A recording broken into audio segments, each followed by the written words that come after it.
हरियाणा की हर अपडेट के लिए बेल आइकन दबाएं और सब्सक्राइब करें STV हरियाणा न्यूज। नमस्कार, हरियाणा न्यूज देख रहे हैं आप और फटाफट हरियाणा लेकर मैं हूं आपके साथ संदीप निरंजन सरकार। नए कृषि कानूनों को रद्द करने की मांग को लेकर धरने पर बैठे किसानों के आंदोलन का 1 महीना पूरा हो गया है। आज आंदोलन का 31वां दिन है। किसान ठीक 1 महीने पहले सिंघू बॉर्डर पर 26 नवंबर को जुटे थे।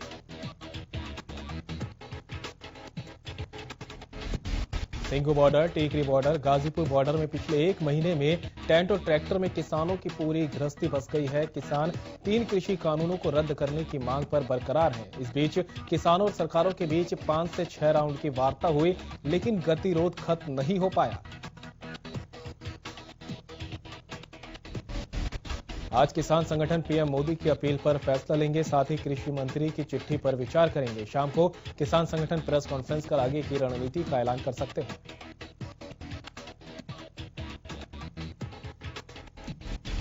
किसान आंदोलन के 31वें दिन एक दुखद समाचार भी सुनने को मिला, जिसमें 32 साल के किसान की हार्ट अटैक से टीकरी बॉर्डर पर मौत हो गई। ये किसान कैथल का रहने वाला था, जिसका नाम अमरपाल था। फिलहाल अमरपाल के पार्थिव शरीर को पोस्टमार्टम करवा दिया गया है और आज शाम तक उसका अंतिम संस्कार कर दिया जाएगा।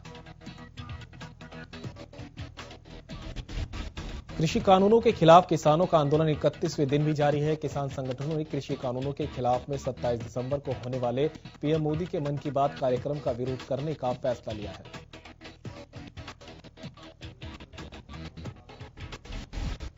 सोनीपत में किसान संगठनों ने थाली बजाकर मन की बात कार्यक्रम का विरोध भी जताया। आपको बता दें कि किसानों ने पीएम मोदी के मन की बात कार्यक्रम के समय किसानों के थाली पीटकर विरोध जताने का ऐलान किया है।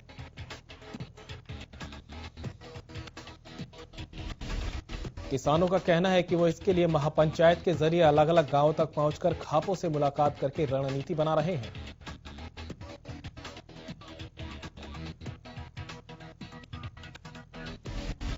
शुक्रवार को प्रधानमंत्री नरेंद्र मोदी ने किसान सम्मान निधि योजना की नई किस्त जारी की और 9 करोड़ किसानों के खाते में करीब 18,000 करोड़ रुपए ट्रांसफर किए। इस दौरान पीएम मोदी ने अपने संबोधन में विपक्ष पर जमकर हमला बोला और किसानों को नए कृषि कानूनों के मसले पर गुमराह करने का आरोप लगाया। वहीं कांग्रेस महासचिव रणदीप सिंह सुरजेवाला ने प्रेस कॉन्फ्रेंस कर प्रधानमंत्री नरेंद्र मोदी की किसानों के साथ संवाद पर निशाना साधा। सुरजेवाला ने कहा कि पूरे देश ने प्रधानमंत्री का सफाई दिवस सुना। अपराध बड़ा होता है तो सफाई भी बड़ी देनी पड़ती है। शुक्रवार को चंडीगढ़ में सीएम मनोहर लाल ने सुशासन दिवस पर ऑफिस योजना लॉन्च की। सीएम ने कहा कि नई विधाओं का सम्मान करना होगा। सीएम मनोहर लाल ने कहा कि शासन को सुशासन करने के लिए ई ऑफिस योजना जरूरी है। सीएम मनोहर लाल ने कहा कि इस सिस्टम को सरल बनाना हमारी सरकार की प्राथमिकता है। सुशासन दिवस पर मुख्यमंत्री ने की ई ऑफिस योजना की शुरुआत। वीडियो कॉन्फ्रेंसिंग के जरिए मुख्यमंत्री मनोहर लाल ने योजना की शुरुआत की। सीएम ने कहा कि इस योजना से फाइलों का आदान प्रदान करना बेहद आसान होगा। उन्होंने कहा कि सभी विभागों को इस योजना से सुविधा और राहत मिलेगी। सीएम ने कहा कि पेपर की बचत के साथ ही इस योजना से काम में पारदर्शिता आएगी। उन्होंने कहा कि इस योजना से विभागों को रिकॉर्ड रखने में भी सुविधा होगी।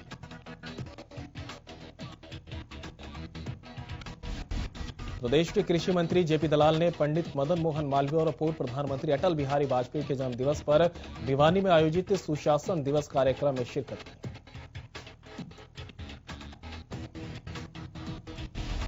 शुक्रवार को करनाल के सिंगड़ा नानकसर गुरुद्वारे में संत बाबा राम सिंह को श्रद्धांजलि दी गई, जिसमें कई राजनीतिक दिग्गज शामिल हुए। जानकारी दे दें कि संत बाबा राम सिंह ने सिंघू बॉर्डर पर आत्महत्या कर ली थी, जिसके बाद किसानों में काफी ज्यादा रोष देखने को मिला था।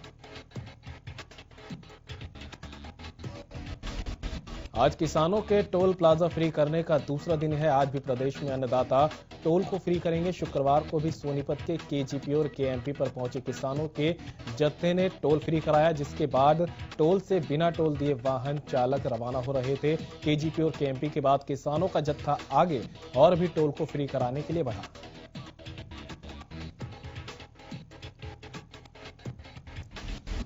सिरसा के भावदीन टोल प्लाजा को किसानों ने टोल फ्री कराया। किसानों ने 3 दिनों के लिए भावदीन टोल को फ्री कराया। किसानों का कहना है कि टोल प्लाजा पर अगले 3 दिन तक कोई पैसे नहीं दिए जाएंगे। सभी वाहन चालक यहां से बिना भुगतान के रवाना होंगे।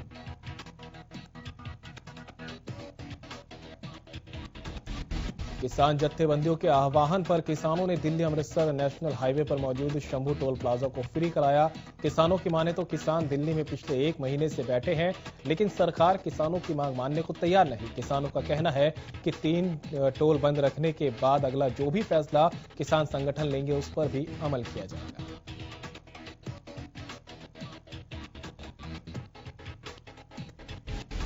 उचाना टोल प्लाजा को भी किसानों ने 3 दिन तक फ्री कराया। उचाना टोल प्लाजा से गुजरने वाले वाहन बिना पर्ची करवाए यहां से गुजर रहे हैं।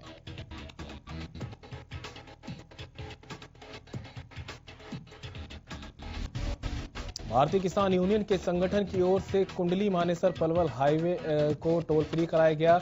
कुछ किसान बादली टोल पर पहुंचे और उन्होंने अपने हाथों से बैरिकेड्स हटाकर टोल फ्री करवाया। कैथल के नजदीक गांव थाना टोल प्लाजा को किसानों ने 3 दिन के लिए फ्री कराया। किसानों ने कहा कि वो पूरे दिन टोल पर शांतिपूर्ण धरना देंगे।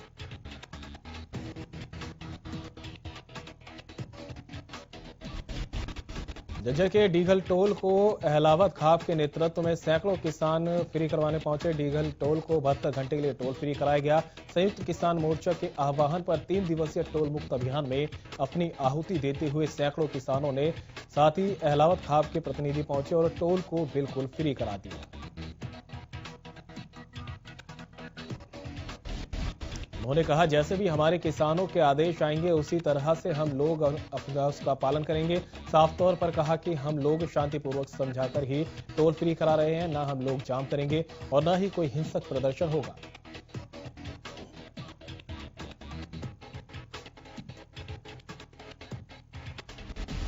किसान संगठन के आह्वान पर हिसार से चंडीगढ़ NH 52 रोड पर सरसोद बिचपड़ी टोल प्लाजा को किसानों ने टोल फ्री कराया। 3 दिन के लिए टोल फ्री अभियान के तहत टोल प्लाजा को फ्री कराया गया है। इस दौरान भारी पुलिस बल भी मौके पर मौजूद है। किसान लगातार टोल पर डेला डाले हुए हैं।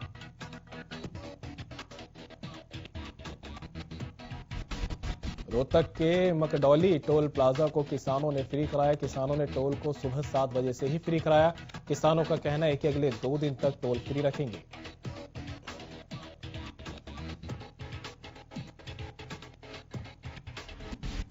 कड़कती ठंड के बावजूद चंडीगढ़ हिसार मार्ग पर गांव थाना में स्थापित टोल प्लाजा पर किसानों का संघर्ष जारी है। दूसरे दिन भी किसान टोल प्लाजा पर डटे हुए हैं। बता दें कि बीती रात भी किसान यहां पर मौजूद रहे ताकि यहां पर टैक्स के नाम पर वसूली ना हो। बहादुरगढ़ के रोहट टोल पर भी किसानों ने फ्री कराया। किसानों ने शुक्रवार देर रात टोल फ्री कराया और सुरक्षा के मद्देनजर टोल पर पुलिस बल भी मौजूद है।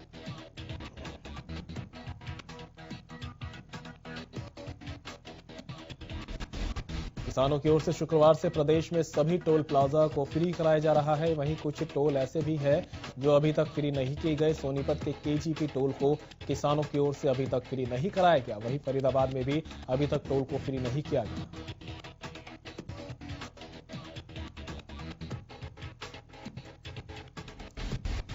पलवल में मौजूद टोल प्लाजा को भी अभी तक फ्री नहीं कराया गया। इसी के साथ गुरुग्राम दिल्ली जयपुर हाईवे पर किसान आंदोलन बेअसर नजर आया।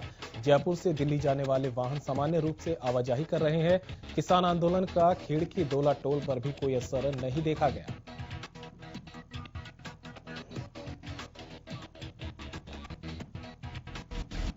टीकरी बॉर्डर पर शुक्रवार से महिलाओं ने भी भूख हड़ताल शुरू कर दी। रोज 11 किसान महिलाएं 24 घंटे का उपवास रखकर कृषि कानूनों के खिलाफ विरोध दर्ज करा रही हैं। टीकरी बॉर्डर पर लगातार किसान डटे हुए हैं।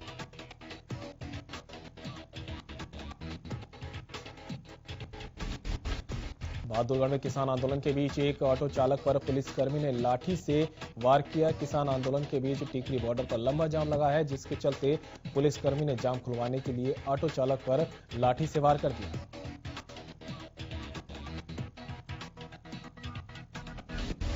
इस दौरान ऑटो चालक घायल हो गया, जिसके बाद ऑटो चालक को इलाज के लिए सिविल अस्पताल में भर्ती कराया गया। इस दौरान किसानों का पुलिस के खिलाफ गुस्सा फूटा। किसानों ने पुलिस कर्मचारियों के खिलाफ कार्रवाई की मांग करते हुए नारेबाजी की। गुलचीका में किसानों ने जेजेपी विधायक ईश्वर सिंह के आवास पर घेराव किया। इस दौरान किसानों ने उनके खिलाफ नारेबाजी की, साथ ही विधायक ईश्वर सिंह के घर के आगे लगे बैनर पोस्टर को भी फाड़ डाला।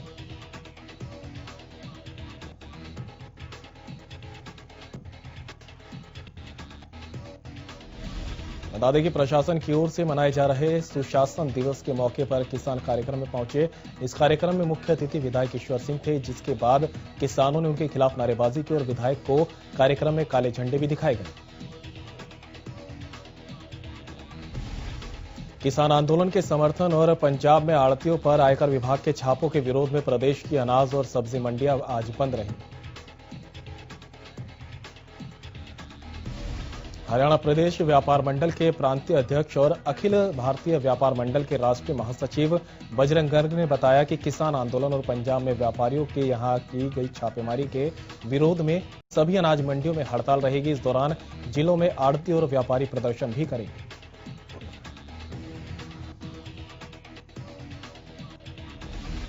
उन्होंने बताया कि शांतिप्रिय ढंग से आंदोलन कर रहे किसानों का समर्थन कर रहे आड़ती और व्यापारियों को डराने और तंग करने के लिए पंजाब में उन पर आयकर विभाग की ओर से छापे मारे जा रहे हैं।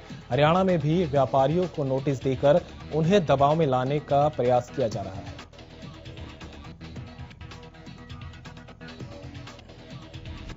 शुक्रवार को फतेहाबाद, कालांवाली, गोहाना और सिरसा में व्यापारियों ने कृषि कानूनों का विरोध करते हुए और व्यापारियों पर दर्ज मुकदमे के विरोध में अनाज मंडी में एक दिन की हड़ताल की। साथ ही व्यापारियों ने सरकार के खिलाफ जमकर नारेबाजी की।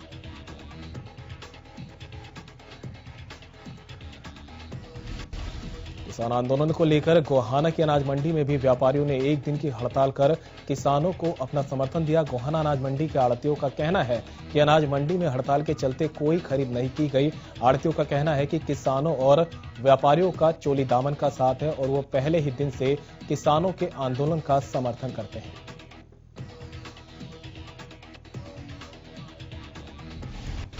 अनाज मंडी के आड़तियों का कहना है कि सरकार की गलत नीतियों के चलते प्रदेश में कारोबार ठप हो गया। अब ये 3 कृषि कानून लागू कर सरकार किसानों और आड़तियों को बर्बाद करना चाहती है। इनके लागू होने से देश में पहले से कई गुना महंगाई और बेरोजगारी फैलेगी।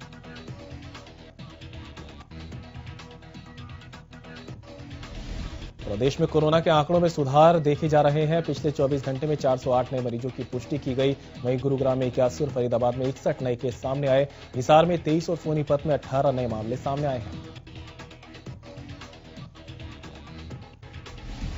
लगातार कोहरे से बढ़ रही सड़क दुर्घटनाओं पर आरटीए विभाग सक्रिय हो गया। विभाग द्वारा पिछले कई दिनों से अभियान चलाकर सभी वाहनों पर रिफ्लेक्टर टेप लगाए जा रहे हैं।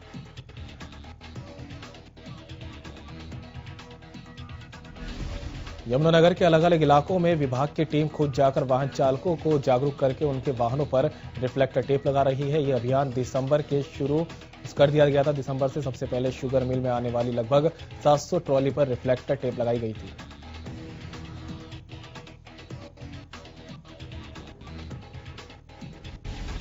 मामले में आरटीए सचिव भारत भूषण कौशिक ने बताया कि रोड सेफ्टी की मीटिंग के बाद सभी वाहनों पर रिफ्लेक्टर टेप लगाने का निर्णय लिया गया, जिसमें ट्रैक्टर, ट्रॉली, बस, मैक्सी कैब, ट्रक जैसे वाहन शामिल हैं।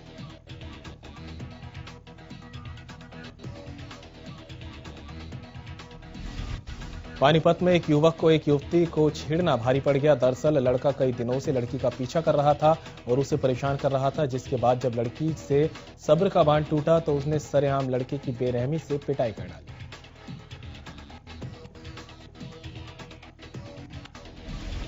सोशल मीडिया पर पिटाई का ये वीडियो तेजी से वायरल हो रहा है। लड़की का गुस्सा इस कदर फूटा कि लड़के को बचाने जो भी आया वो उसे भी पीटने चलती रही।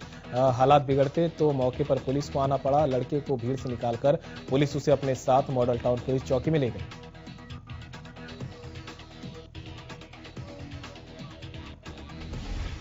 फतेहाबाद के बमंदोरी मेहुवाला गौशाला पर चोरों ने चोरी की वारदात को अंजाम दिया। गौशाला में रखे दान पात्र को चोर उठाकर ले गए। चोरी की पूरी घटना सीसीटीवी में कैद हो गई। इस मामले में गौशाला संचालक की ओर से पुलिस को शिकायत दी गई, जिसके बाद पुलिस मामले की जांच कर रही है।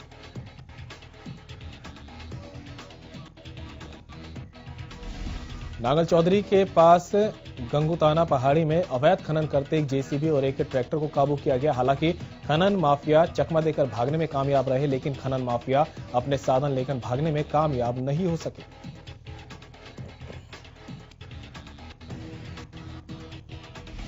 जाखल मंडी की नई बस्ती में सीवरेज लाइन डालने के दौरान एक मिट्टी का ढेर मजदूरों पर आ गिरा, जिससे 2 मजदूर दब गए, जिनमें दोनों ही मजदूरों की मौत हो गई। जेसीबी की सहायता से मिट्टी को हटाकर इन मजदूरों को बाहर निकाला गया।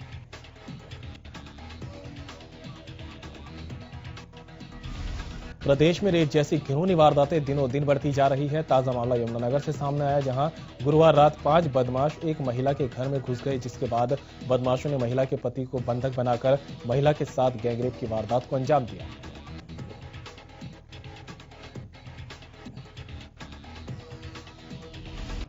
फरीदाबाद में 3 दिन पहले सरेआम युवा नेता की गोली मारकर हत्या मामले में पुलिस को सफलता मिली है। दरअसल पुलिस ने कार्रवाई करते हुए गोली मारने वाले युवकों समेत 4 आरोपियों को गिरफ्तार किया।